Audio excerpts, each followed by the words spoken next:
और श्रवण, जैसे मेरे को आपका पता है आपने स्टार्टिंग 2019 के अंदर की थी अपनी ट्रेडिंग की। अभी भी मुझे पता है इनको घर से पैसे मिले थे और हमें लिटरली इसलिए पैसे मिले थे कि आप पैसा लगाओ मार्केट के अंदर। And I must say you were lucky enough. Yes, Yeah. वही आया, मैं लगा, फिर इनको लगा Because कि आज 80% फैमिलीज अपने बच्चों को बोलती है कि इस मार्केट में नहीं जाना है, दिस इज गैम्बलिंग। नहीं, हम पेरेंट्स जो काफ़ी लकी रहे लकी रहे हैं उस मामले में। दैट्स व्हाई ये मारवाड़ का असर है। ये मारवाड़ का है। और श्रवण, आप मेरे को एक फिगर में बताइए क्या चीज़ें समराइज करना है। मेरा थोड़ा सा अलग व्यू है कि कोई इंसान नया आता है मार्केट में, उसको जितना, मैं यूँ बोलूँगा कि तू जितना मार्केट देख रहा है ना, उससे ज़्यादा खुद को देख। तेरे अंदर क्या चल रहा है वो देख। इतनी डीप बातें मत करो, हमें थोड़ा समझने में दिक्कत होगी। तो हमारी ऑडियंस देखो मेरी तरह है, हम तो ना समझ, छोटी बुद्धि है हमारी। सिंपल लॉजिक में ये समझ लो कि कोई ट्रेड आप ले रहे हो और आपके इमोशन ऊपर नीचे हो रहे हैं बहुत ज़्यादा, आपकी बीपी ऊपर नीचे हो रही है, बीपी वाली मशीन लगा लो, वो अगर ऊपर नीचे हो रही है तो आप कुछ गलत कर रहे हो, वो आपकी पर्सनैलिटी को सूट नहीं कर रहा है। कुछ ऐसा करो कि आपकी पर्सनैलिटी को सूट करने लगे। श्रवण, जैसे मान लो ट्रेडिंग स्टार्ट करनी है तो आप क्या कहना चाहते हो कि ये चीज़ें ध्यान में रखनी है? सबसे पहले तो रियलिस्टिक रहो। मार्केट में जो पैसा बनता है वो मैजिक से नहीं, लॉजिक से बनता है। अगर हो सके तो एक अच्छा मेंटर, और वो भी नहीं हो रहा तो मार्केट में जो रियलिस्टिक चीज़ें हैं उनके साथ जाओ। ऑप्शन बाइंग जैसे जुए मत खेलो। डिसिप्लिन रहोगे ना, किसी मेंटर की जरूरत नहीं। तो राम राम सा, आज हमारी जितनी उम्र है उतना उनका मार्केट एक्सपीरियंस है मिस्टर मार्केट के अंदर। तो आज हमारे सामने हैं राजीव जी। तो सर कैसे हैं आप? मैं बहुत अच्छा हूँ, आप बताएं। बस मैं भी बढ़िया हूँ। तो जैसे मैंने आपकी वीडियोस वगैरह देखे, पिछले लास्ट वीडियोस में आपने काफ़ी यूनिक बातें कही कि एक चाणक्य है वो 100 चंद्रगुप्त पैदा कर सकता है, बट 100 चंद्रगुप्त एक चाणक्य नहीं बना सकते। कि एक टीचर का क्या रोल होता है, आपने मार्केट के एस्पेक्ट्स के बारे में भी बताया। तो आज हम एक सिंपल सा थोड़ा सा इसको इंटरेक्टिव बनाने के लिए एक बात करते हैं। यहाँ पे श्रवण है, एक ट्रेडर है, फुल टाइम ट्रेडर है, डेस्क ट्रेडर है, आप एक टीचर हैं। तो आज एक दोनों का सफ़र के बारे में जानते हैं, आपकी मिस्टर मार्केट से लर्निंग क्या रही है अभी तक की, उन चीज़ों के बारे में जानते हैं और बस बातें करते हैं। तो बताइए सर, आपका कैसे सफ़र स्टार्ट हुआ, कैसे स्टॉक मार्केट में आए जिसको जुआ बोलते हैं लोग? बिल्कुल ठीक बात है। देखिए क्या है कि मेरा सफ़र तब स्टार्ट हुआ जब मुझे मार्केट में आए हुए सिर्फ 3 साल हुए थे, और आपने अपनी लाइफ का अब तक का सबसे बड़ा क्रैश जो सुना होगा 2008 का, वो मेरे मार्केट में एंटर करने के 3 साल बाद ही हो गया था। उसमें क्या माहौल था? उस समय माहौल आप सोच सकते हो कि देखिए, अब मैं माहौल की बात करूं तो इतना पैनिक था। उस डाउनफॉल को निफ्टी मान लीजिए 6500 का हाई लगाकर 1 साल के अंदर अंदर 2400 रुपये आ गई थी।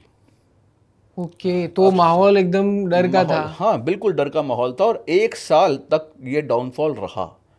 अब आप सोचिए 6500 से 2400 निफ्टी का आ जाना, आज का अगर कंपैरिजन आप करो तो 26,000 का टॉप है निफ्टी का, और वो अगर 13,000 से नीचे आ जाए, वहाँ वो अगर वन थर्ड हो गया। हाँ, तो वो अगर आपको यहाँ पर जो है कितना हो गया, वन थर्ड आप लगा लो ना, 26,000 है, 26,000 का 7-8 हजार रुपये के हाँ, आसपास। अब आप ये सोचिए कि निफ्टी आज की डेट में 26,000 का टॉप लगा, अगर 9,000 आ जाए, आप पैनिक को कंपेयर कर पा रहे तो हो ना? सर जैसे हमें बोलते हैं कि है ना, मेरे दादाजी ये शेयर्स खरीदते पहले तो आज इतने करोड़ रुपए हो जाए, तो उस पैनिक में आपको नहीं लगा क्या ये स्टॉक्स खरीदूं? वैसे क्या लगता है उसमें, फीलिंग क्या आती है उस टाइम? मेरा जो एक्सपीरियंस उस समय सिर्फ 3 साल का था। अच्छा, तो 2004 या 5 में मैंने एंटर किया था, एंड उसके बाद जब मेरा पहला ये था, जो मेरा एक्सपीरियंस था, जो मेरी लाइफ का फर्स्ट क्रैश था, उसके बाद धीरे धीरे चीज़ें समझ में आई कि 1 साल का जो क्रैश पीरियड था उसको रिकवर होने में आपको मालूम है कितना समय लगा? राइट। 3 साल, 3.5 साल लगे मार्केट को वापस उस पोजीशन पे जाने में। अब कोरोना से इसको एक बार कंपेयर करते हैं। 1/3 मार्केट, कोरोना में मार्केट 40% गिरा था सिर्फ, ठीक है, उसमें भी इंडिया विक्स 90 चला गया था, और वो 6 महीने में वापस रिकवर भी कर गया था। यस, तो जैसे यहाँ अभी जो रिकवरी हुई है वो कोरोना के टाइम पे कितनी फास्ट रिकवरी हुई है। Right, and what is the reason? था। हाँ, what is the reason behind that? कि इतनी फास्ट रिकवर क्यों हुआ? क्यों? क्योंकि पहले के टाइम पर ग्लोबल मार्केट्स को, फॉरेन इन्वेस्टर्स को इंडिया पे उतना भरोसा नहीं था जितना आज है। राइट। और श्रवण, जैसे मेरे को आपका पता है, आपने स्टार्टिंग 2019 के अंदर की थी अपनी ट्रेडिंग की, और you have started with investment. तो उस टाइम आपने जो कंपनीज, अभी भी मुझे पता है, इनको घर से पैसे मिले थे और हमें लिटरली इसलिए पैसे मिले थे कि आप पैसा लगाओ मार्केट के अंदर, और इन्वेस्टिंग के लिए हमने पैसा लगाया। And I must say you are lucky enough. Yes, yeah lucky double. Just जैसे ही कोरोना Double 6 कंप्लीट महीने हुआ में। 6 महीने के अंदर वही आया, मैं लगा, फिर इनको लगा बिकॉज कि आज 80% फैमिलीज अपने बच्चों को बोलती है कि इस मार्केट में नहीं जाना है, दिस इज गैम्बलिंग। नहीं, हम पेरेंट्स हुए काफी लकी रहे हैं। लकी रहे हैं उस मामले में। That's why I am saying you are lucky enough. ये मारवाड़ का असर है। ये मारवाड़ Yes, का yes, असर right, है। right. नहीं, होता है, जैसा जहाँ पे माहौल मिलता है इंसान वैसा ही बन जाता है। अभी देखो बाइंग वगैरह, जैसे लोग बाग डबल स्कीम्स वगैरह रहती है, तो मोस्टली आप देखोगे वो पर्सन्स फॉलो भी उन्हीं लोगों को करेंगे जो डबल वाली स्कीम बेचेंगे, तो वो कहीं ना कहीं उसी एरिया में आ जाते हैं और वो ट्रैप हो जाते हैं मार्केट से। ये बाइंग का तो एक सीन बताता हूँ मैं। लगभग मेरे को मार्केट में ट्रेडिंग करते हुए, मार्केट में वैसे मेरे को 2 साल के आसपास हो गए थे, ट्रेडिंग करते हुए 5-6 महीने हुए थे। ओके। और मैंने जो इन्वेस्टमेंट में जो बनाया था उससे कई गुना ज़्यादा लॉस कर दिया था। एक दिन यूँ ही परेशान होकर बैठा था, तो मैंने पापा को बोला, पापा, उस टाइम तक मेरे को यूँ लग रहा था कि ठीक है बाइंग में पैसा बन सकता है, करियर भी बन सकता है। तो मैं पापा को बोलता हूँ कि पापा ₹1,00,000 और दो ना यार। ठीक है, तो बोले ठीक है ले लेना, बट किस लिए ले रहा है? मैंने बोला ऑप्शन बाइंग जैसी कोई चीज़ होती है। देखो मेरे पापा ऐसे हैं कि वो स्टॉक मार्केट को सपोर्ट नहीं करते, बट ऐसा भी नहीं है कि तेरे को करना नहीं है। अगर तेरे को कुछ समझ में आ रहा है तो कर सकता है, बट मेरे को नहीं समझ में आ रहा। तो उन्होंने बोला क्या क्या होता है इसमें, होता क्या? मैंने बोला इसमें एक जो कोई भी स्टॉक है या फिर कोई भी ऑप्शन है, वो 10 गुना भी हो जाता है, 2 गुना भी हो जाता है। 10% बढ़ना तो नॉर्मल सी बात है। मैं 1-2% भी अगर मैं दिन का कैप्चर करता हूँ तो महीने 30% रिटर्न बनते हैं। तो बोल रहे हैं कि यार ये जो तेरा है ना, ये मेरे को कोई सही चीज़ नहीं लग रही, स्कैम सा लग रहा है। मारवाड़ी दिमाग उसको पचा नहीं पा रहा था। लिटरली उस टाइम कहते क्या है कि अगर यहाँ डबल हो तो से मारवाड़ी आपकी दुकान ना बेहतर था, वही मैंने बोला, मारवाड़ी दिमाग उसको पचा नहीं पा रहा था क्योंकि वो बिजनेसमैन फैमिली है। राइट, सीधी सी उनका बात है। मतलब सेंटेंस था कि तेरे जैसे चूतिए मैंने नहीं देखे। तो वो तेरे जैसे 5 मैं बैठा सकता था, जो हमारा बिजनेस है उसको बंद करके मैं तेरे जैसे 5, तेरे से भी अच्छे बेटा के इतने में पैसा कभी डबल कर लेता। तो वो चीज़ मेरे दिमाग में क्लिक करी। वो एक ऐसी चीज़ थी कि मैंने किसी मेंटर से नहीं सीखा, एक ऐसे इंसान से सीखा जो स्टॉक मार्केट को बिल्कुल जानते भी नहीं थे, और उन्होंने मेरे को बताया कि यार ये जो ऑप्शन बाइंग है वो एक ऐसी चीज़ नहीं जो जिस पे तू डिपेंड हो सकता है या फिर जिस पे करियर बनाया जा सकता है। बहुत सही बात कही उन्होंने। FIDIs जो चीज़ नहीं कर रहे, FIDIs जब ऑप्शन सेलिंग हेजिंग कर रहे हैं, ऑप्शन बाइंग कर सकते हो आप, बट उसके कुछ सेट ऑफ पैरामीटर्स होते हैं। 1 लाख रुपए का कैपिटल है, 2-4 हज़ार रुपए आप हेज करके कर रहे हो, वो वहाँ पे आप कर सकते हो। मेरे पास लोग अप्रोच करते हैं, मेरी क्लासेस में लोग अप्रोच करते हैं कि सर ऑप्शन बाइंग सीखना है हमको, एंड ऑप्शन बाइंग जो अब हम कर रहे हैं उसमें इतना लॉस हो चुका है, बट ऑप्शन बायर वही कमा सकता है इस मार्केट में जो पूरा डिसिप्लिन के साथ काम करे और कुछ सेट ऑफ रूल्स होते हैं उस पर काम और एक करे। लंबा चौड़ा एक्सपीरियंस। Yes, definitely. एंड मैं ये बोलता हूँ कि देखो ऑप्शन बाइंग में पैसा बनता है, लेकिन आपको सिर्फ एक चीज़ सोचनी है कि आपको रुकना कहाँ पर है। वो भी है, पर सर है ना एक चीज कोई मैं, कैसीनो भी किसी जुआरी से पैसा नहीं ले सकता अगर उस जुआरी को ये मालूम हो जाए कि रुकना कहाँ पर है। बट वो चीज़ ऐसी है ना कि ऑप्शन बाइंग में मोस्टली लोग रुकना कहाँ है ये उन्हें पता नहीं होता। यही तो प्रॉब्लम है, यही प्रॉब्लम है। इसमें सर ऐसा भी है ना कि देखो ट्रेडिंग एक डायरेक्ट मनी रिलेटेड बिजनेस है। आज अपन चाय की दुकान खोलते हैं, वहाँ पे दूध लाते हैं, कप लाते हैं, उसके बाद में पैसा आता है, ठीक है। यहाँ पे डायरेक्ट पैसा ऊपर नीचे दिखता रहता है, तो इमोशन नाम की तो चीज आएगा ना, तो इमोशन जहाँ पे आएगा वहाँ पे तो फिर मुश्किल होगा ना। 100 में से 99%। और इसीलिए बोलता हूँ कि पहले माइंडसेट ठीक करो, उसके बाद ऑप्शन बाइंग में आओ, सीधी सी बात है। और ऑप्शन बाइंग आप नहीं कर सकते हो, लीव इट, ऑप्शन सेलिंग करो, कवर करके करो। नेकेड ऑप्शन सेलिंग बिल्कुल नहीं करना है, हेज करो ना, क्या प्रॉब्लम है। अगर ऑप्शन बाइंग में डिसिप्लिन नहीं रख सकते कोई बात नहीं, leave it to the market.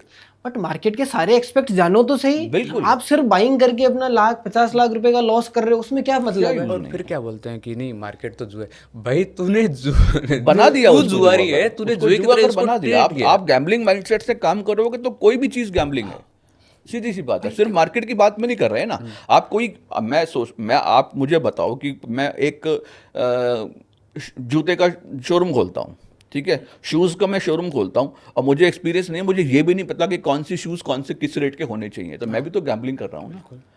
मैं वहाँ पर उस दुकान को बर्बाद कर दूंगा, 6 महीने में बर्बाद हो जाएगी वो दुकान, अगर मुझे तजुर्बा नहीं है उसका या मुझे उसका एक्सपीरियंस नहीं है। अब मेरे साथ क्या होता है, पापा वाला ये जो इवेंट हुआ था उसके बाद में मैंने सीधा सा माइंडसेट बना लिया था कि जो चीज़ धंधे के साथ में है वो चीज़ अपन को करना है स्टॉक मार्केट में, और जो चीज़ धंधे के विरुद्ध है, जो धंधे के कुछ कोर प्रिंसिपल्स होते हैं उसके अगर विरुद्ध है तो अपन को वो ट्रेडिंग में नहीं करना। और वो दिन था 360 डिग्री ट्रांसफॉर्मेशन हो गया मेरा। बहुत बढ़िया, बहुत और उसके बाद में हमने चीज़ें भी नोटिस की, जो भी डेस्क पे हमने ट्रेड किया। और देखो होता क्या है, लोगों को सबसे बड़ा मिथ तो ये रहता है कि ऑप्शन सेलिंग हेजिंग के अंदर बहुत बड़ा कैपिटल चाहिए होता है। इतना पैसा लोग बर्बाद करके आ जाते हैं कि उनके पास नहीं, रहता जितना है। उन्होंने बर्बाद कर दिया ऑप्शन बाइंग के, उसका फ्रैक्शन में आप वो सेलिंग कर सकते हैं, उनको ये नहीं आइडिया। 60-70 हज़ार रुपए से एक लॉट हेज कर सकते आराम से हैं, कर सकते हैं। तो ये चीज़ें अवेयर ही नहीं है। बट उसमें दिक्कत क्या है, नहीं उसमें क्विक मनी नहीं है कि भाई यार 2%, 3%, 5% आरओआई से मेरा क्या होगा, मेरे को तो दिन का डबल चाहिए। देखिए, ऐसे लोग, मैं बहुत से लोगों को मिलता हूँ, बात करता हूँ, और आपसे भी मौका मिला आज मिलने का, बहुत अच्छी बात। और मैं ऐसे लोगों के माइंडसेट से परेशान हूँ जो मुझे ये कहते हैं कि सर मुझे ऑप्शन बाइंग में कुछ ऐसा सिखा दो कि मैं 1 लाख लगाऊं और रोज़ के 20-30 हज़ार बना लूँ। इस तरह के माइंडसेट से लोग परेशान, मैं परेशान हूँ, और फॉल्ट उनका है नहीं, उनका फॉल्ट है नहीं। क्यों? उन्होंने ऐसे लोगों को स्क्रीन पर देखा है सारा दिन जो यही काम कर करके, यही चीज़ दिखा दिखा कर अपने कोर्सेज को सेल कर रहे हैं। नाम किसी का नहीं लेना चाहिए। और सबसे बड़ी दिक्कत क्या होती है ना कि ऐसे लोगों की वजह से हम जैसों को परेशानी होती है। जेन्युइनली जो चीज़ सिखा रहे हैं वहाँ पे फिर सर दिक्कत आने लग जाती है।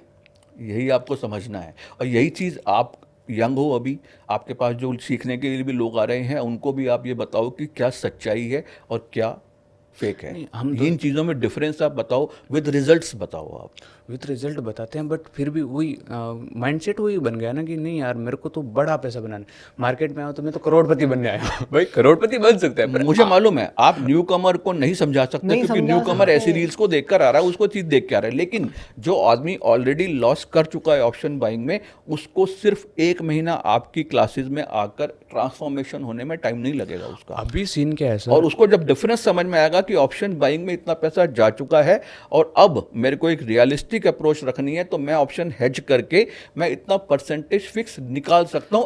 अब जाना खत्म हो गया। और मेन ये भी है, आपको सर मैं एक चीज़ बताता हूँ कि हमारे मारवाड़ में एक कहावत है हल्की सी कि दुनिया में धूल गणी है, कि मतलब अगर अपने को रिटर्न निकालना आता है तो लोगों के पास बोरी भर भर के पैसा पड़ा है। Yes, definitely. तो अगर आप लाख रुपए पे 3,000-5,000 रुपए महीने के बना रहे हो, उसको कंसिस्टेंट रखो, रिजल्ट शो करो। मैं कह रहा हूँ हमारे पास आ जाओ आप कि सर मेरे को कैपिटल चाहिए, किसी के पास भी चले जाओ आप, पैसा बोरी भर भर के पैसा पड़ा है। अगर आपको कॉन्फिडेंस है खुद के ऊपर तो कैपिटल कोई बड़ा इशू नहीं होता कभी भी। अभी सीन क्या है ना कि हमारे इंस्टीट्यूट देखो, वो तो खैर आपका एक अप्रोच होगा टुवर्ड्स दिस थिंग, लेकिन हर एक का अपना अपना अलग अप्रोच होता है। आपकी अप्रोच बहुत अच्छी है, क्योंकि आपका कहना ये है कि अगर मैं कोई फिक्स रिटर्न निकाल सकता हूँ तो वाई टू फियर, कोई प्रॉब्लम ही नहीं है। अभी सीन क्या है ना कि जैसे हम यूँ सोच रहे थे कि हम इंस्टीट्यूट करेंगे तो हमारी एज के लोग आएंगे, हमारी एज के लोग हमारे इंस्टीट्यूट में नहीं आ रहे। हमसे अगर जिनकी एज 22 है या फिर 30 प्लस, कम से कम 30 प्लस है ना, लगभग वो लोग हमसे कनेक्ट कर पा रहे हैं हमारी सेम एज। आपको इसका रीज़न बताता हूँ आपके पास मैच्योर्ड लोग क्यों आ रहे हैं। बिकॉज आपकी रील्स में, आपकी वीडियोस में जो दिखता है वो मैच्योरिटी दिखती है। यंग जो लोग हैं, 20-22 साल के जो लड़के जो अभी कॉलेज से ड्रॉप आउट हुए हैं, कॉलेज से पास आउट हुए हैं सॉरी, वो आपकी क्लास में आएंगे ही नहीं, क्योंकि आपका मैच्योरिटी लेवल इस तरीके का है कि वो क्विक मनी वाला नहीं है। बट सर वो हमें बहुत है ना पेन देती है कहीं ना कहीं कि एक 20-22 साल का बच्चा अगर आज जैसे हमें जो चीज़ें मिली, बहुत अच्छा हम लकी मानते हैं कि अगर हम कोई दूसरे एस्पेक्ट में जाते काफ़ी अच्छा ग्रो किया हमने, तो वो भी ऐसे ग्रो कर सकता है। आज 20-22 साल, वो 30 साल की उम्र में हमारे पास आएगा, इतने में वो डिमोटिवेट हो जाएगा। और आप ऐसे 20 लोगों को खड़ा करो, हाँ। ठीक है, और नवीन आप 20 में से सिर्फ 2 लोगों को ही ऐसा माइंडसेट दिखाकर चेंज कर पाओगे। और ऐसे ही अगर आप 30 प्लस या मैच्योर्ड जो लोग हैं उनको 20 लोगों को खड़ा करोगे तो almost all of them are ready to get transform. दिक्कत क्या होती है सर कि वो उस टाइम तक अपना कैपिटल और मोटिवेशन गंवा देते हैं। Yes. तो जब वो दिक्कत होती है ना, अगर एक बार इंसान देखो सारी चीजें वापस आ जाती है, इस मार्केट की गंदी चीज़ यही है कि यहाँ पे एक बार मोटिवेशन और कैपिटल चला जाता है ना, वो आना बहुत मुश्किल है। वो आना मुश्किल कैपिटल हो का जाता जुगाड़ फिर भी इंसान कर, लेकिन ये जब मोटिवेशन वो गट्स चले जाते हैं ना उसके बाद में उसके साथ में काम अगर करना बहुत बिगनर मुश्किल होता है। एक बिगनर आता है उस टाइम जो गट्स होते हैं, मोटिवेशन होता है कि मैं तो इसको सीख रहा हूँ, चार्ट देखते हैं, आपके पास भी आते होंगे स्टूडेंट्स, कितने एंगेज्ड होते हैं, मैं- उतना एंगेज अगर स्टार्टिंग में हो नहीं, हाँ वही प्रॉब्लम है। देखो इस मार्केट की बदकिस्मती यही है कि यहाँ पर जब पैसा होता है तो समझ नहीं होती, जब समझ आती है तो पैसा जा चुका होता वो है। तो सुना जब स्ट्रेटेजी थी, सेटअप था, सब तब कुछ कैपिटल वही नहीं था, problem है। अब कैपिटल नहीं है, तो जब इसीलिए capital था, सबको तो यही strategy बोलता हूँ, नहीं। भैया जब तक पैसा है समझदारी पे इन्वेस्ट करो, अपने आप पर इन्वेस्ट करो, लर्निंग पर इन्वेस्ट करो, क्योंकि अगर ये एक बार पैसा चला गया Right. कुछ काम नहीं तो आने वाली आज आपकी इस समझदारी। चीज का रिजल्ट क्या आता आपकी है? समझदारी आपके काम नहीं आने वाली अगर पैसा चला गया, क्योंकि उस समझदारी से करोगे क्या, पैसा होगा नहीं। तब भी आप कोई भी चीज, आज होता क्या है, एक डॉक्टर बनने के लिए, इंजीनियर बनने के लिए इंसान 5 साल 10 साल देगा, पैसा भी देगा, पर जब ट्रेडिंग की बात आएगी ना तो वो ये सोचेगा कि मैं कॉल टिप से सीख जाऊं। हाँ, उसको सिर्फ 2 महीने में ही ट्रेडर बनना है, 1 महीने में ही ट्रेडर बनना है, ट्रेडर नहीं बनना, करोड़पति भी बनना करोड़पति भी बनना है, चलो करोड़पति ट्रेडर बनना है, करोड़पति ट्रेडर बनना है। अगर वो मान के चलो आपसे सीख रहे हैं या कहीं से भी एक मेच्योर जो मार्केट का एक्सपीरियंस है, जो रियलिटी जेन्युइन चीजें सिखा रहे हैं, उनसे सीख रहे हैं, तो उनका फायदा क्या है? एक तो वो जो लॉसेस वाला फेज है, जो डिप्रेशन वाला फेज है, वो उनका नहीं आएगा। डायरेक्ट वो एक एक्सपीरियंस के साथ सीखेंगे। हमारे से अब आया तो हम उसको पहले कहेंगे कि बाइंग एक बार नहीं करनी है तेरे को, अभी जब तक सेलिंग के अंदर बन रहा है वहाँ पे हेज करके कर, इक्विटी हेज कर, हर चीज में हेजिंग है, तो वहां से उसको एज मिल जाएगा। और लाइफ में जब एज मिल जाता है तो चीजें सुधार होती है। अभी हम बाहर बैठ के क्या बोल रहे थे, हाँ। मैंने आपको बताया ना कि देखो जो आंखें मेरी 20 साल में खुली, मैं लोगों को 2 महीने में खोलना सिखाता हूँ। राइट। जो आंखें मेरी 20 साल में खुली या 20 साल का जो मेरा एक्सपीरियंस है, वो मैं आपको 2 महीने में बताता हूँ कि ये एक्चुअल में चीज़ क्या है, आपको क्या करना है। बट आप बाहर एक चीज और बोल रहे थे कि उसको आगे खोलना नहीं आना, उसको यस हाँ, most of them are like this. पर सीधी सी बात है, दुनिया कैसे भी अपन अपना कर्म थोड़ी छोड़ेंगे, अपना कर्म है सही जेन्युइन चीज देना, और अपन उस पर काम करेंगे। सीधी सी बात, ईश्वर तो देख ही रहा है, बिल्कुल बिल्कुल बिल्कुल। उसके सेवक है अपन। जब तक आप अपनी नज़रों में सही हो ना, तो कोई गलत साबित आपको नहीं कर सकता। सीधी सी बात, आप अपनी नज़र में सही रहो, you are doing the right thing and you are actually trying to open the people's eyes, उससे बेटर कोई चीज़ नहीं। तो सर जैसे आप हमसे मैंने आपको कनेक्ट किया, तो आपने ऐसा सोचा नहीं क्या बच्चे हैं क्या आपका नहीं, आपका माइंडसेट, आपकी साइकोलॉजी, आपका जो मैच्योरिटी लेवल है, ये मुझे किसी भी ऐसा यंग बच्चे वाला नहीं लगा बिल्कुल भी। आप बहुत आगे जाओगे, मेरी शुभकामनाएं आपके साथ हैं। 20-22 साल के लड़कों में ऐसी नहीं, मैच्योरिटी वैसा नहीं है, क्योंकि ये देखो चीज़ें होती हैं कि जब भी आप कुछ बोलते हो तो आप कितना ही कुछ कर लो, आपकी अंदर की रियलिटी आपके माइक पर आ ही जाती है, सिंपल सी बात है।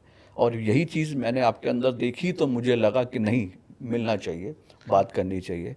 और ये बहुत ज़रूरी भी है कि ऐसे यंग लोग आगे आएँ, क्योंकि आपसे इंस्पायर होकर यंग जनरेशन इस तरह का काम करेगी जैसा आपसे करना, जैसा आप उनसे करवाना चाहते हैं। राइट कि रेगिस्तान से कोई 2 बच्चे आए। राइट। अब कहाँ रेगिस्तान रह गया, अब तो वो नहीं, जहाँ से हम आते हैं ना सर, वो एकदम ढानी टाइप में, आप जानते हो। हम प्रॉपर एकदम विलेज फूड गांव से आते हैं। बस वो है कि उस विलेज के आसपास के जो भी एरियाज रहे, I been to Jaipur twice, मैं 2 बार आया हूँ वहाँ पर। नहीं, जयपुर कैपिटल, बट जहाँ से हम प्रॉपर आते हैं, जो मारवाड़ जो क्षेत्र है, हाँ, नागौर, वो एकदम रेगिस्तान है आज भी। तो वहाँ से बात है। बट सर एक्सपीरियंसेस से ही है ना, जैसे मैंने आपको पूछा कि 2008 के अंदर आप फील क्या कर रहे थे। हो सकता है मैं 100% वो चीज तो नहीं गेट इन कर पाऊंगा, पर उसका अगर 10% भी मैंने गेट इन कर लिया ना, तो मैंने मेरे लॉसेस बचा लिए, मैंने मेरा माइंडसेट बचा लिया, और मैं कहीं ना कहीं आगे कर लूंगा। You should wait for these crashes which happen every 2 or 3 years, 4 years maximum। साल में 3 बार तो नॉर्मल डिस्काउंट आता है। डिस्काउंट आते हैं। हाँ, वो करेक्शन भी अगर आ गया 10% वाला साल में 3 बार, तो भी कमा गए आप, कोई प्रॉब्लम नहीं है। जो आपका पोर्टफोलियो है, आपके पोर्टफोलियो क्रिएशन कब स्टार्ट होना चाहिए? लोग पीक पर अपना पोर्टफोलियो क्रिएट करते हैं, पीक पर mostly. How is this possible? सीधा सा एक रूल मान के चले इंसान, आज से आज तक निफ्टी के ऑल टाइम हाई पे भी इन्वेस्ट किया तो 13% के CAGR है, तो आप 10% डिस्काउंट पे इन्वेस्ट करना चालू कर दो, तो 23% रिटर्न तो आपको दे दिया है ना। सिंपल गणित है, कोई टेक्निकल इन्वेस्टर ने कभी पैसा नहीं खोया। जब तक उसने पेशेंस नहीं खोई, इन्वेस्टर ने कभी पैसा नहीं खोया। प्रॉब्लम तब आती है जब वो इन्वेस्टर ट्रेडर बन जाता है, वो भी ऑप्शन बाइंग का ट्रेडर। सबसे बड़ी प्रॉब्लम उसकी लाइफ में तब शुरू होती है। ऑप्शन सेलिंग करो, हेजिंग करता है इंसान, हर दिन गलत जा रहा है। ऑप्शन सेलिंग में तो और भी एक रिस्क रहता है काइंड ऑफ, ऑप्शन हेज करके हर दिन hedge गलत करो। जाता है ना, हाँ। तो भी उसको 6 महीने लग जाएंगे, उसका पैसा उठ जाएगा। आ जाएगा, कोई प्रॉब्लम नहीं है। जैसे अभी आपने बोला कि इन्वेस्टर जब तक पेशेंस उसके अंदर है तब तक वो लॉस नहीं करता, और एक ट्रेडर जब तक वो कुछ इलॉजिकल नहीं कर रहा, हाँ। ठीक है, और वो इमोशनली अवेलेबल है, मतलब उसके इमोशन खराब नहीं हो रहे, वो एक अच्छा ट्रेडर कोई भी बन सकता है। भाई मैं तो एक चीज कहता हूँ कि है ना, 10 में से 8 ट्रेड सबके सही जाते हैं, 2 ही ट्रेड होते हैं जो पाप करवा देते हैं। Yes, उन 2 पापी ट्रेड को आइडेंटिफाई कर लो, वो उसकी पाप नहीं करवा देते, वो साफ करवा वो देते। साफ करवा देते हैं। और उसके लिए आप क्या अपना एक कम्युनिटी बना सकते हो कि जो हाँ। 4-5 लोग हो, आप फ्लोर पे ट्रेड कर। अकेला एक इंसान बैठ के कहता कि भाई ट्रेडिंग का फायदा क्या, अकेला बैठ के कर सकता। नहीं, अकेले कोई एनालिसिस कर ही नहीं सकता। That's why actually welcome all my students जो भी सीख रहे हैं, जो ऑलरेडी सीख चुके हैं। मेरे व्हाट्सएप कम्युनिटी में है, सब लोग ऑलरेडी अवेलेबल है, और मैं उनके साथ ड्यूरिंग मार्केट आवर्स रहता ही हूँ साथ में। हमारे साथ क्या सीन है सर कि जैसे 5-6 महीने पहले हम सोच रहे थे कि ठीक है ऐसी कुछ ट्रेडिंग स्कूल हम बनाएंगे। जब लास्ट में जब हम बना रहे थे, सबसे मेन पॉइंट यही था कि यार इतने बड़े अपन कैपिटल से ट्रेड कर रहे हैं, और जिस दिन मार्केट में मूवमेंट आया तो फिर क्या होगा। और साथ में ये भी जो ये अभी बता रहे हैं कि 100 में से वो 4-5 जो ट्रेड आती है वो साफ करा देती है। तो हमने सबसे पहले एक सिस्टम बनाया कि एक RMS रिस्क मैनेजमेंट सर्विस जैसा कोई सिस्टम बनाया, ठीक है। अब हमारा क्या सीन है कि कैपिटल का 0.7% अगर इंट्राडे में कोई ट्रेडर लॉस कर देता है, मैं डेस्क पे बैठा हूँ, मेरे साथ कुछ लोग और भी बैठते हैं, तो उनकी पोजीशन अपने आप कट होके और उनकी जो आईडी है वो बंद हो जाती है। वेरी फिर उनको चाय पिलाते हैं और कह देंगे बात करनी तो करो, नहीं घर पे जाओ। वेरी गुड, बहुत अच्छा, ये बहुत अच्छा कर रहे हैं। ये मेरे को किसी ने सजेस्ट किया था, कोई 3rd जनरेशन ट्रेडर था, मतलब जिनके दादाजी कर रहे थे और लगभग आप ही की एज के थे। तो बोले कि सरवण अगर तू ये काम कर लिया ना, ये तो कोई भी नॉर्मल ट्रेडर को 80% ट्रेडर, कोई नॉर्मल इंसान को 80% ट्रेडर तूने वहीं पे बना दिया। Very good. भाई किसी को 5 लाख रुपए का लॉस हुआ है ना, तो सर अपन एक चीज देखेंगे, 3 लाख उसके 4-5 ट्रेड के अंदर ही हो गए। राइट। वो एक तो सबसे पहले हमने तो जो हमारे स्टूडेंट और हमारे जो ट्रेडिंग डेस्क, उसमें सबसे पहले इलाज ये किया कि यार वो 4-5% ट्रेड अलग रहे। और वैसे भी इस मार्केट में तो रुपी सेव्ड इज रुपी अर्न्ड, सीधी सी बात है। आपने 1 रुपया बचा लिया तो समझ लो कमा लिया। हमारे उधर कहते हैं कि मूल नहीं गमनू चीजें भाया। हाँ, वही मारवाड़ी माइंडसेट जो है वो तो यही कहता है ना कि मूल नहीं गमना चाहिए। तो सर चलो ये बातें तो अपन ने की, साथ में कुछ अपन स्ट्रेटजीज पे बात करते हैं। स्ट्रेटजीज वैसे नहीं, आप जैसे एक अगर मान लो आपको आज इन्वेस्टिंग जर्नी आज अपने स्टार्ट करते, तो आप क्या क्या पॉइंट्स, क्या एक क्राइटेरिया रखते हैं किसी चीज़ के अंदर इन्वेस्ट? अगर मैं इन्वेस्टमेंट स्टार्ट करूंगा तो मैं जिस तरह से लोगों को समझाता हूं कि wait for the correction, wait for the crash. अगर आप लकी हो तो, लक उनके लिए नहीं जिनके पैसे लगे हुए हैं, लेकिन अगर आप लकी हो और आपका इन्वेस्टमेंट कुछ नहीं हो रखा तो वेट फॉर दैट करेक्शन और क्रैश। अगर वहाँ पर आप पोर्टफोलियो क्रिएट करते हो, आपका पैसा बहुत जल्दी बढ़ेगा, बहुत स्टॉक जल्दी सिलेक्शन, फिर क्या चीज़ क्या खरीदनी है, ये भी तो इम्पोर्टेंट होता स्टॉक सिलेक्शन से बेस्ट स्टॉक सिलेक्शन एक्चुअल में अपनी आंखें खोल कर अगर कोई दिमाग लगाए कि हाँ यार आगे आने वाला टाइम किस चीज़ का है। इंडिया जैसी कंट्री में आपको आगे देखना कि किस चीज़ का टाइम आ रहा है, ये मुश्किल नहीं है। ठीक है, गवर्नमेंट इतनी ओपन है हमारी, और गवर्नमेंट इतनी फास्ट फॉरवर्ड है कि आगे जाकर वो क्या करने वाली है सबको पता है। राइट, ईवी का टाइम आ रहा है, सोलर का टाइम आ रहा है, ये सब चीज़ें जो हैं वो आगे आने वाली हैं।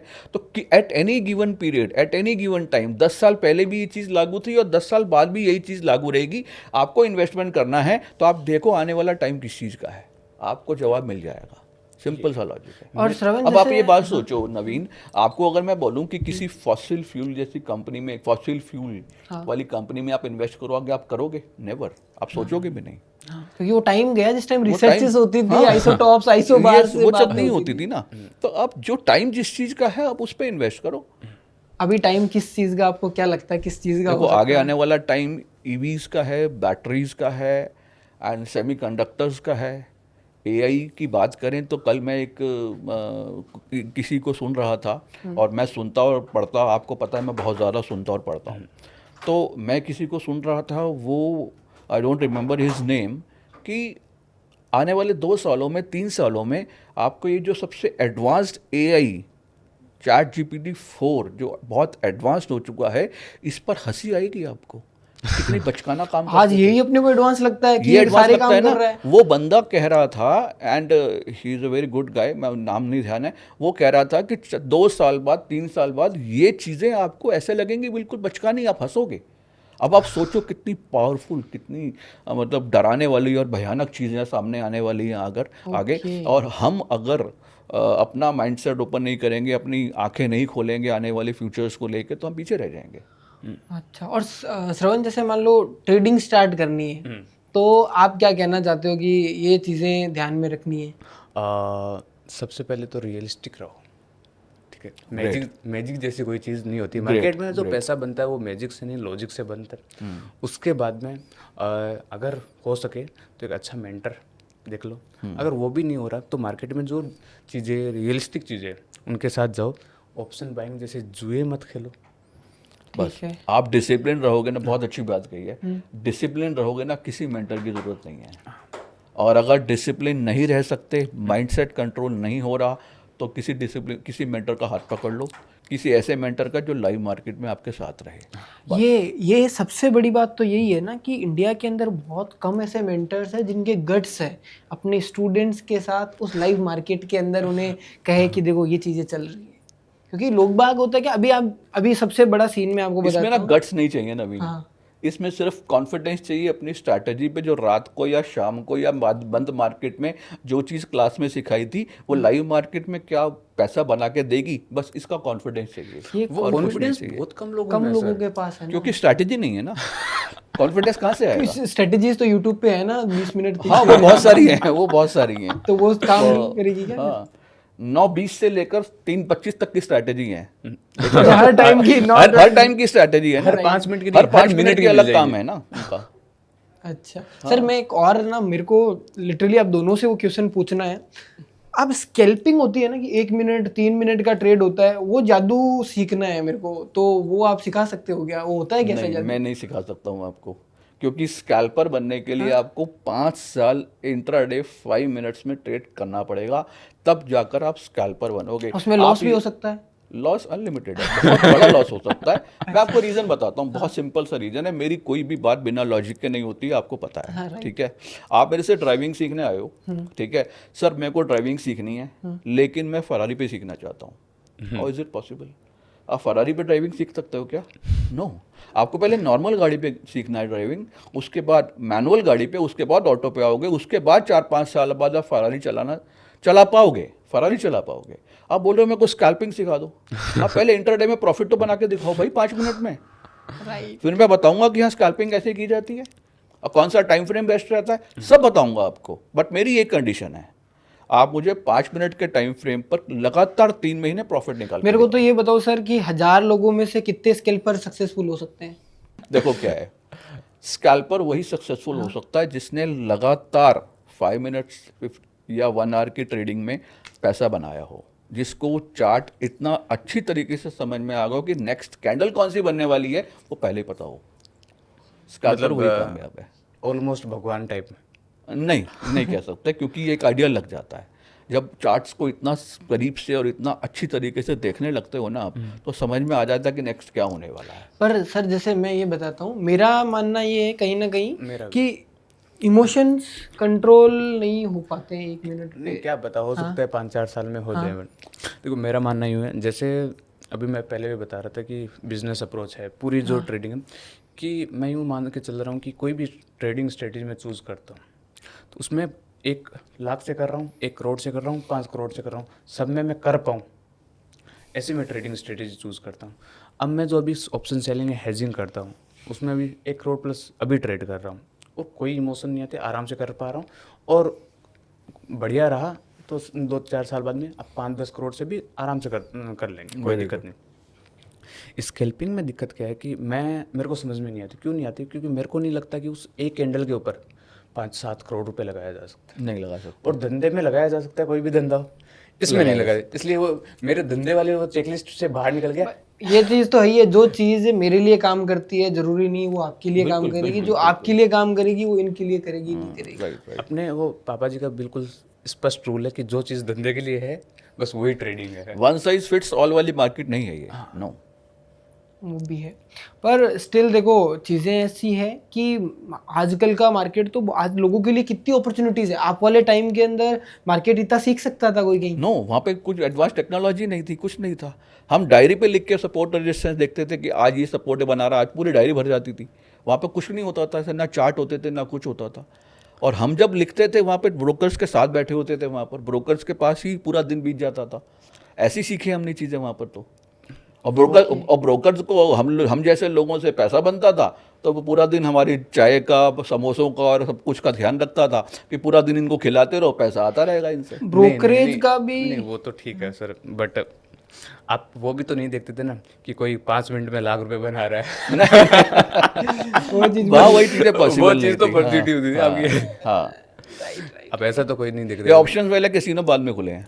ऑप्शंस वाले कैसीनो बाद में खुले हैं, बट अभी जोरों शोरों से चल रहे हैं। बहुत जोरों से चल रहे हैं। सर नहीं, एक और आपके सामने कोई स्क्रीन नहीं थी जो बोल रहा है कि भाई पिछले 1 साल में 1 करोड़ बनाया मैंने, बिल्कुल जीरो से नहीं, 10 लाख से 1 करोड़ बनाया, वैसे सीन तो नहीं थे। नहीं। अब की जो हमारी एज के जो लोग आ रहे हैं ना, जो मोस्टली जो लोग आते हैं, यहाँ पे डिस्ट्रैक्शंस ज़्यादा हैं, ये बहुत डिस्ट्रैक्शंस हैं। आपके टाइम में वो नहीं थे। और वो प्लस पॉइंट लगता है मेरे को तो। डेफिनेटली था। जो भी चीज़ सीखा, खुद सीखा, ये समझ नहीं आई कि ये ज़रूरी नहीं समझा कि यार वो बंदा ये कह रहा है तो वो सही है या गलत है, ऐसी कुछ कन्फ्यूजन ही नहीं था।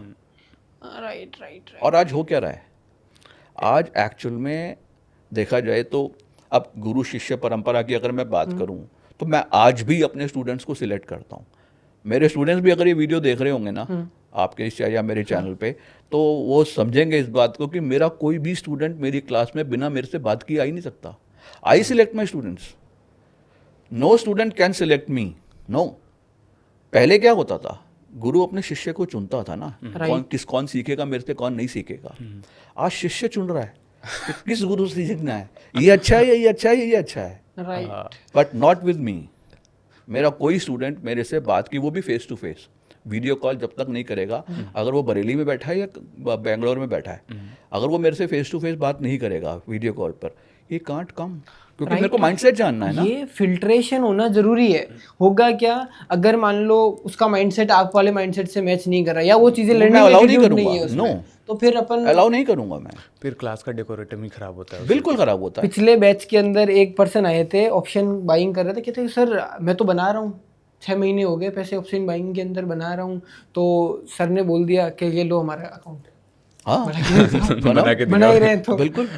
बताइए, परसेंटेज सेट कीजिए, बताइए परसेंटेज सेट कीजिए, तो वो भी है। और दूसरा हमारा क्राइटेरिया तो क्या है सर कि है ना, हमें लर्निंग एटीट्यूड वाला पर्सन चाहिए जिसको सीखने की भूख है। Yes, definitely. वो बंदा ऑल ओवर किट, हाँ ठीक है 6 महीने में पॉजिटिव था, लेकिन लास्ट वाले 1 महीने में सारा लॉस कर दिया मैंने। तो वो मतलब ही क्या है, उसको ऐसे प्रॉपर ले रहे हो तो वही उसी चीज़ें। सर स्टॉक मार्केट की कुछ बुक्स बताइए जो उनसे पढ़ सकते हैं। देखिए, मैं बताऊं, स्टॉक मार्केट की सबसे अच्छी बुक है आपका लैपटॉप। 3:30 के बाद अपने लैपटॉप को लेकर बैठिए और चार्ट्स पर फोकस कीजिए कि आज मेरे स्टॉक ने क्या किया। उससे अच्छी बुक कहीं नहीं है। ये चार्ट रीडिंग कैसे सीखे? चार्ट रीडिंग का मतलब कि आपने अपने स्टॉक पर सिर्फ ये देखना है कि आज इसका लेवल अगर ये क्रॉस हुआ है तो नेक्स्ट लेवल क्या आएगा, और वो लेवल क्रॉस होगा तो नेक्स्ट क्या आएगा। ये जो रीडिंग है आपकी। और एक बात बता दूं, इस जो बुक को आप स्टॉक मार्केट की टाइमिंग के बाद जितना स्टॉक मार्केट के चार्ट्स को देखेंगे, जितना ज़्यादा देखेंगे, उतना कम समय आपको लाइव मार्केट में देना पड़ेगा ट्रेड करना, प्रॉफिट करने के लिए। और सर एक है ना, मैंने चार्ट रीडिंग्स के अंदर एक चीज़ ऑब्जर्व की है कि आप चार्ट्स को फील करना स्टार्ट कर दो। जो कैंडल होती है ना, जैसे एक कैंडल बनी है यहाँ पे, ठीक है, तो उसके अंदर है तो खेल भाव का ही, बायर और सेलर का ही है, तो उसको ऑब्जर्व करते हैं कि वो कैंडल कैसी है। मान लो यहाँ से कोई विक बनी, यहाँ से प्राइस आती है 100 रुपये पे, प्राइस आती है और 100 रुपये से ऊपर चली जाती है, तो ये क्या बोल रही है कि 100 रुपये पे बायर्स बैठा है, 120 से वो नीचे आ रही है वापस, मतलब उसको फील करना कि 120 रुपये वाली जगह सेलर बैठा है। What I say, talking to your Emotions charts, पढ़ना है। talking to your charts, अपने चार्ट से बात करना सीखो। बट मेरी पर्सनैलिटी तो ऐसी है कि चार्ट्स मेरे को नहीं समझ में आते। अच्छा। और मेरे को लास्ट 2-3 साल हो गए होगी जब से मैंने चार्ट नहीं देखे। ओके, नॉन डायरेक्शनल ट्रेडिंग भी एक नॉन स्टाइल है, डायरेक्शनल ट्रेडिंग आप स्टाइल। हेजिंग के साथ कर सकते हो, नो इश्यूज हेजिंग में, लेकिन मेरा मानना ये है कि अगर आपको हेज भी करना है तो चार्ट पर एक ऐसा पॉइंट पता होना चाहिए कि जहाँ से पॉसिबल नहीं है ऊपर मार्केट का जाना, क्योंकि अभी बहुत कम चांसेस राउंड फिगर्स देखते हैं ये राउंड जैसे फिगर्स देख सकते हो, कुछ भी देख हाँ, सकते हो। वो मतलब भाव में धीरे धीरे समझ में आने लग जाता है कि यार ये यहाँ से पिछली बार गिरा था, तो वो भाव याद रहने लगते हैं। जैसे ये तो नॉन चार्ट- डायरेक्शनल ट्रेडिंग करते हैं, मैं डायरेक्शनल ट्रेडिंग करता हूँ, डायरेक्शनल हेज बनाता हूँ, ये non Right, directional hedge right, बनाते right, हैं। right. तो मैंने एक चीज देखा, रिटर्न्स हालांकि बराबर ही बैठ रहा है ऑल ओवर जब ईयर हम हाँ, सबका निकालते अपना हैं, अपना तरीका बट है क्या ये ज्यादा सुकून में है मेरे से। मेन दिक्कत वो है, मैं रहता हूँ तो मुझे टेंस रहती है, थोड़ी सी डायरेक्शनल रहता हूँ, इनका एडजस्टमेंट किया, भाव अपना ऊपर जा रहा है तो उसको वापस सौदा बेच दे रहे हैं Right, निकाल right, के। right. मैं क्या कह रहा हूँ, मुझे टेंशन हो रही है कि मैं थोड़ा सा कहीं नहीं, हेज के अंदर भी लॉसेस तो होते ही हैं, ऐसा तो है नहीं हेज के अंदर बिल्कुल नहीं होता, पर लिमिटेड होते हैं। तो ये बार बार अपनी लेग ऐड कर रहे हैं, माइनस कर रहे हैं, लेग Right, ऐड कर रहे हैं, नहीं, माइनस कर रहे हैं, ऐसा भी नहीं एडजस्टमेंट कर रहे हैं। मैंने कुछ अब मेरे सेट ऑफ रूल्स बना लिए कि 2-3 एडजस्टमेंट लास्ट होते हैं, 8-10 सौदे पूरे दिन के पड़ते हैं, और कोई चार्ट नहीं, बस एक बार भाव देखते रहते हैं बस, और कुछ नहीं। ठीक है। वो देखो अलग अलग ट्रेडिंग स्टाइल्स होती है, इनके इमोशंस को सूट करती है नॉन डायरेक्शनल, मेरे इमोशंस को ऐसा वही मैंने बोला ना, वन साइज फिट्स ऑल वाली मार्केट है ही नहीं, कोई किसी से कर रहा है, कोई कैसे कर रहा है, सबका अपना अपना तरीका है। बट ना नहीं, ये देखो ना कि पर्सनैलिटी का खेल है। हम दोनों ने साथ में ट्रेडिंग सीखी थी, लगभग सारे कॉन्सेप्ट साथ में सीखे, और इनकी स्ट्रेटेजी और मेरी स्ट्रेटेजी में दिन रात का फर्क है। होता है, बिल्कुल होता है। तो तभी लोग बाग भी जैसे कहते हैं कि मुझे ये स्ट्रेटेजी सिखा दो, आप स्ट्रेटेजी सीख लो, फिर बिल्ड अपने आप से आपके इमोशंस के हिसाब से आपको करनी है। बिल्कुल करना है, बिल्कुल करना है। जैसे मेरा मानना ये है कि स्टॉक मार्केट में कोई भी पर्सन है, ठीक है, तो वो बोलता है कि यार मैं ये स्ट्रेटेजी पे काम कर लूँ, ये स्ट्रेटेजी पे काम कर लूँ। मेरा ये मानना है कि भाई तू स्ट्रेटेजी छोड़, तू पहले अपनी पर्सनैलिटी पे काम कर, Right. स्ट्रेटेजी अपने आप मिल जाएगी। Right right right right. ठीक, मेरा गट्स है कि 1,50,000 के M2M से मैं एकदम शांत बैठा रहता हूँ। अगर 1,50,000 का M2M चल रहा है तो मेरे को कुछ फर्क नहीं पड़ता।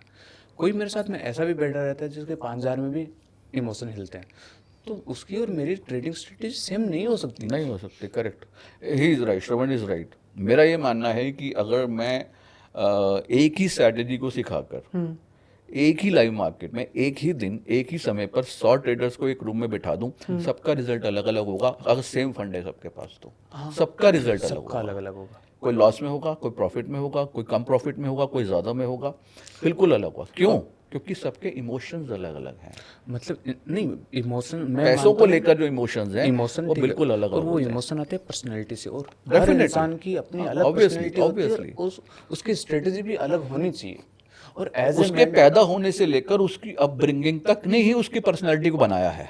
ए मेंटर मैं ट्राई करता हूँ, कोई स्टूडेंट मेरे पास आता है तो उसकी पर्सनैलिटी पे काम करूँ और उसकी पर्सनैलिटी के हिसाब से वो अपनी स्ट्रेटेजी बना ले। करेक्ट करेक्ट, वो बिल्कुल कस्टमाइज्ड अप्रोच होगा। हाँ, और क्योंकि मेरे को मेरी डेस्क पे 150 लिमिटेड ट्रेडर चाहिए, उसके बाद में मेरे को नए स्टूडेंट नहीं चाहिए। मैं 150 करोड़ के आसपास का फंड मैनेज करने लगे, उसके बाद में ये इस गेम से बाहर होना है। बातें तो काफी गहरी हुई है, आई होप आप सबने बहुत सारी चीजें सीखी होगी। अभी एक थोड़ा सा समराइज कर लेते हैं चीजों को। Yes yes. लास्ट टाइम तक अपन ने जो इस 15-20 आधे घंटे में बात की है उसको एक समराइज करके आप दोनों बताइए, और फिर लास्ट के अंदर वो जो रहती है कि आप भी हम मिस्टर मार्केट के सारे स्टूडेंट्स हैं तो उससे रिलेटेड एक लास्ट का एक अप्रोच, और फिर मैं एक आपको एक कविता सुनाऊंगा लास्ट के अंदर। मैं लिखता हूँ, I am writing a Oh, wow, book, very good. और मैंने बहुत अच्छी अच्छी मार्केट पे कविताएं लिखी है, तो वो आपको मैं लास्ट में सुनाऊंगा। तो अभी सर ओवरऑल जो भी अपन ने बातें की उसका समराइज क्या देना चाहते हो, जो अपन ने को देख रहा है आज भरोसे के साथ देख रहा है कि मारवाड़ी ट्रेडर्स को देख रहा है, आपकी एकेडमी को देख रहा है, तो वो एक पर अप्रोच से देख रहा है, तो उसमें आप क्या वैल्यू ऐड करना चाहोगे? ये चीज़ों पे ध्यान देना है बॉस आपको। देखो, सबसे पहले चीज़ तो आपको सिर्फ एक चीज़ पे फोकस करना है कि आपकी अप्रोच जो मार्केट से आप कितना लेना चाहते हो रियलिस्टिक होनी चाहिए। अनरियलिस्टिक अप्रोच लेकर मार्केट में आओगे तो इससे अच्छा मत आओ। क्यों? क्योंकि अगर आप ये देखकर आए हो कि 40 की कॉल 400 हो गई, मुझे भी करनी है, आप रहने दो, मत आओ। आप वैल्यू इन्वेस्टर बन के आओ, करेक्शन और क्रैशेस का वेट करो। अगर वैल्यू इन्वेस्टर बनना है, ट्रेडर बनना है, तो ऑप्शन बाइंग का डिसिप्लिन या माइंडसेट नहीं है तो मत करो। ऑप्शन हेजिंग पे फोकस करो और कुछ ऐसा समझो मार्केट में कि जो कि आपको जो रियलिस्टिक अप्रोच बनाने का एक तरीका बताता हूँ। आप सिर्फ ये सोचो कि एफडी के रिटर्न्स को और म्यूचुअल फंड के रिटर्न्स को मैं कैसे बीट कर सकता हूँ। बस जे एक बार आपने ये सीख लिया कि इन दोनों को मैं कैसे बीट कर सकता हूँ, तो आप अपने आसपास घूम के देखिए, आपके आसपास जो भी बिजनेसमैन बिजनेस कर रहा है, आपने ऑटोमेटिकली उसकी रिटर्न्स को भी बीट कर लिया है। ओके। और श्रवण, आप मेरे को एक फिगर में बताइए क्या चीज़ें समराइज करना है। मेरा थोड़ा सा अलग व्यू है कि कोई इंसान नया आता है मार्केट में, उसको जितना, मैं यूँ बोलूँगा कि तू जितना मार्केट देख रहा है ना, उससे ज़्यादा खुद को देख। तेरे अंदर क्या चल रहा है वो देख पहले, ठीक है? मतलब कोई ट्रेड इतनी डीप बातें मत करो, हमें थोड़ा समझने में दिक्कत होगी। तो हमारी ऑडियंस देखो मेरी तरह है, हम तो ना समझ, छोटी बुद्धि है हमारी। तो मतलब वैसे बताओ मैंने। सिंपल लॉजिक में ये समझ लो कि कोई ट्रेड आप ले रहे हो और आपके इमोशन ऊपर नीचे हो रहे हैं बहुत ज़्यादा, आपकी बीपी ऊपर नीचे हो रही है, बीपी वाली मशीन लगा लो, वो अगर ऊपर नीचे हो रही है तो आप ट्रेडर मतलब कुछ गलत कर रहे हो आप, वो आपकी पर्सनैलिटी को सूट नहीं कर रहा है। अपनी कुछ ऐसा करो कि आपकी पर्सनैलिटी को सूट होने लगे, तभी आप एक ट्रेडर बन सकते। देखो आपने तो दोनों ने बातें एकदम रियल थी, बट मैं तो मेरी जो मेरे को देख रहे हैं ना, उनको सिंपल भाषा में बताऊंगा। इन दोनों से मैंने खूब सीखा है अभी। तो क्या चीज़ें एट द एंड काम करनी है, देखो एक स्ट्रेटजी, एक सेटअप और एक फिक्स स्टॉप लॉस, ये 3-4 चीज़ें हैं। और हेज के साथ ट्रेड ये करो 3-4 महीने, ठाकुर का वादा है विनोद, लॉस तो नहीं होगा। और मार्केट में लॉस नहीं होगा तो आज नहीं तो कल प्रॉफिट हो जाएगा। Very good. नहीं, ठीक है, चलो मैं और ऐड कर देता हूँ। वो जो अभी हम बात कर रहे थे कि वो 4-5% ट्रेड होती है, आप बस वो मत करो, साल भर में आप अपने आप सीख जाओगे। और सर ये मेंटर्स की जरूरत रखें या हम तो यूट्यूब से सीख लें? देखो आपको ये देखना है कि अब यूट्यूब पे वो चीज़ें अवेलेबल हैं जो आजकल की ट्रैपिंग मार्केट में आपको काम करेंगी। सिर्फ ये चीज़, अगर मैनिपुलेटिव मार्केट में आप ट्रेड करना चाहते हो, क्योंकि मैनिपुलेशन सब छुपी नहीं है किसी से, हर धंधे में मैनिपुलेशन है। अगर वो चीज़ वहाँ पे अवेलेबल है और आपको लाइव मार्केट में भी वो सिखा सकती हैं यूट्यूब की video, then go for YouTube videos, कोई दिक्कत नहीं है। लेकिन उसके अंदर से उस मेंटर को कहाँ से निकालोगे जिसको बोलोगे आप लाइव मार्केट में मेरे साथ रहो? कोई नहीं आएगा। राइट। तो बहुत अच्छा लगा सर आपसे बात करके, रियली मतलब ऐसा हुआ कि मार्केट में काफ़ी जेन्युइन लोग भी हैं जो चीज़ें सिखा रहे हैं, समझा रहे हैं। डेफिनेटली बहुत लोग हैं, अच्छे लोग हैं काफ़ी। राइट। और हमारा काफी नहीं, थोड़े कम है। थोड़े कम है। सो राम राम, जय श्री कृष्णा। आई होप अपन जल्दी मिलेंगे वापस। बहुत जल्दी मिलेंगे। और आप जयपुर आइए, मोस्ट वेलकम। definitely. चोखी ढाणी आप गए हुए हो, और मारवाड़ की बहुत सारी चीजें हैं वो हम आपको टेस्ट करवाएंगे। डेफिनेटली। और अच्छा खाना खाएंगे, आई थिंक अच्छे से जब बातें करेंगे तो अच्छे से ट्रेड कर पाएंगे। आपसे मिलकर बहुत खुशी होगी दोबारा। ट्रेडिशन देखा है, ट्रेडिशन देखना है तो जयपुर तो आना बनता है। नहीं है ना। बिल्कुल। देखो एक मैंने कविता लिखी थी कि जहाँ देखो नेकेड ऑप्शन के बीमार बैठे हैं, हजारों बर्बाद हो गए, लाखों तैयार बैठे हैं, करके माइंडसेट बर्बाद, फिर कहते हैं मार्केट के आरे बैठे। ये एक और Very है good. कि नेकेड ऑप्शन के दीवानों, एक दिन आएगा ऐसा जीएसटी के साथ जला जाएगा सारा पैसा, तो छोड़ दो डबल वाले काम, अभी भी वक्त है, जपो हेजिंग का नाम। Very good. पर होता क्या है ना, अपन एक दिन 100 कमाया, दूसरे दिन 200 गवाया, ऐसा नहीं गवाते सर, अपन अपना सुकून गवा देते हैं। और सुकून इज प्राइसलेस ना। राइट। तो बता रहा हूँ कि मोटिवेशन वापस आना मुश्किल है, ऐसा आ जाता है। चलो सो थैंक्स, और मिलते हैं किसी नेक्स्ट वीडियो में और एक नए अमेजिंग गेस्ट के साथ। जय श्री कृष्ण।